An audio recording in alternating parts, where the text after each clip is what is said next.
Now, Washington mornings on the Mall. 105.9 FM. And AM 630. WMAL. 737 on WMAL. Brian Eamon, Brian Wilson with you. KT McFarland joins us now. Fox News national security analyst, host of FoxNews.com's DefCon 3 show, which you can watch on live.foxnews.com today at 2 o'clock this afternoon. KT, good morning. Good morning, boys. So we had a discussion about the Secret Service earlier in the morning, and I'm a little upset by it for several different reasons. The Washington Post and other news outlets have more details about what happened, why some guys were let go, why some guys were told to retire. And basically it boils down to, it seems to me, and the Post puts it, it's as simple as this. If you brought a prostitute back to the hotel, you were disciplined in some form or another, either fired or forced to resign. But if you brought back a woman you met at the bar and you didn't pay for the sex, then you can stay.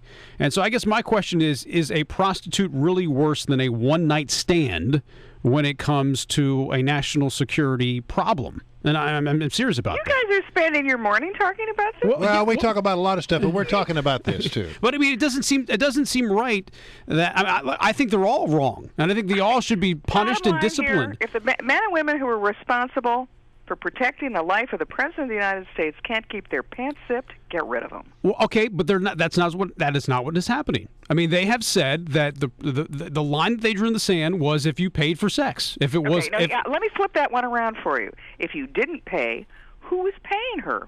Nobody was paying her. Agencies who were paying her. Was she there because she was a spy? Was she a Mata Hari? Was Mata Hari paid? No, but Mata Hari under these rules would have been allowed. Get rid of them.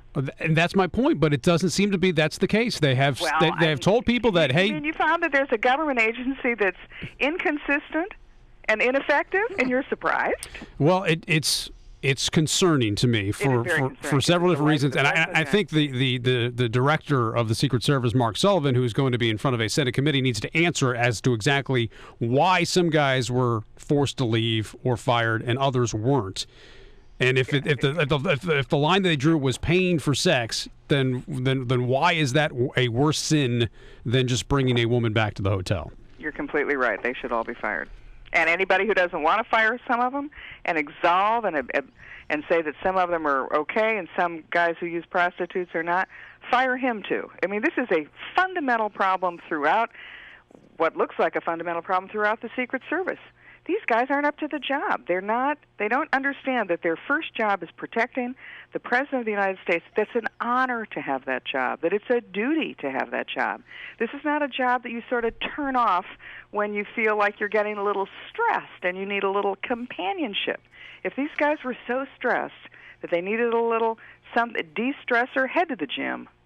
Head to the gym.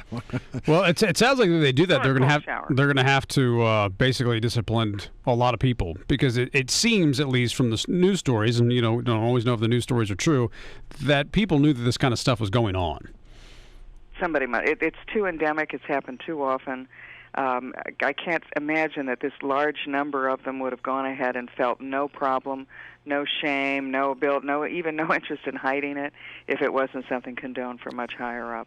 I want to talk about if it were me, I would get the head of the Secret Service in within the next 12 minutes and say, explain yourself, and if there's no good explanation, in 20 minutes he's fired. And then I would get his boss and say, can you explain why you allowed this to happen? And if somebody's got to be accountable.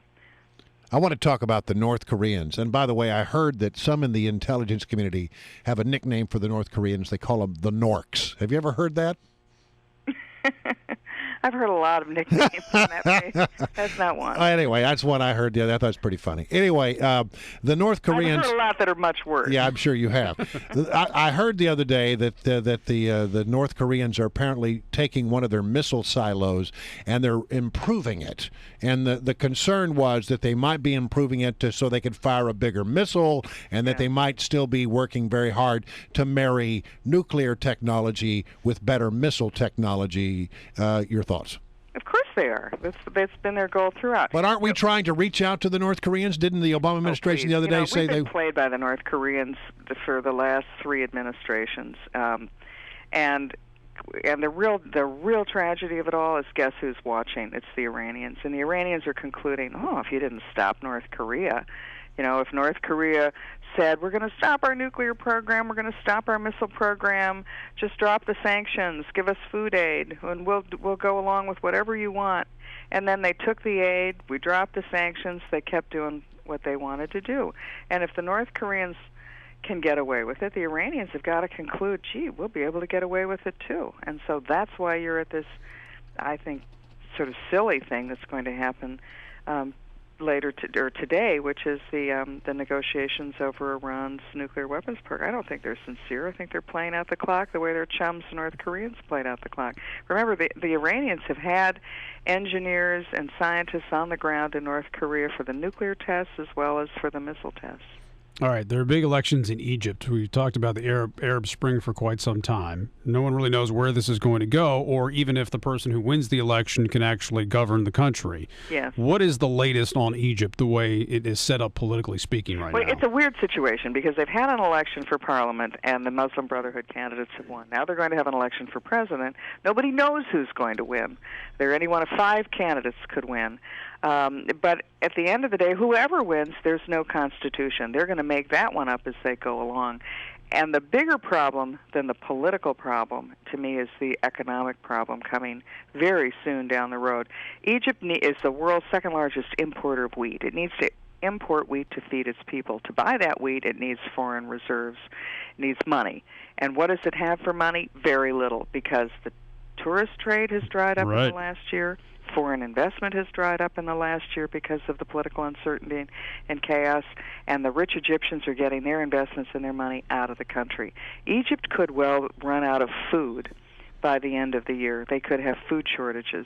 So that is in a chaotic political situation where you're not really sure who's in charge and what's the Constitution and what are the rules. And then you have people who are starting to run out of food and who head back to the streets. I think it's a very unstable situation in the largest country in the region. All right, KT, it was always good to talk to you. Thanks very much. We'll do it again next week.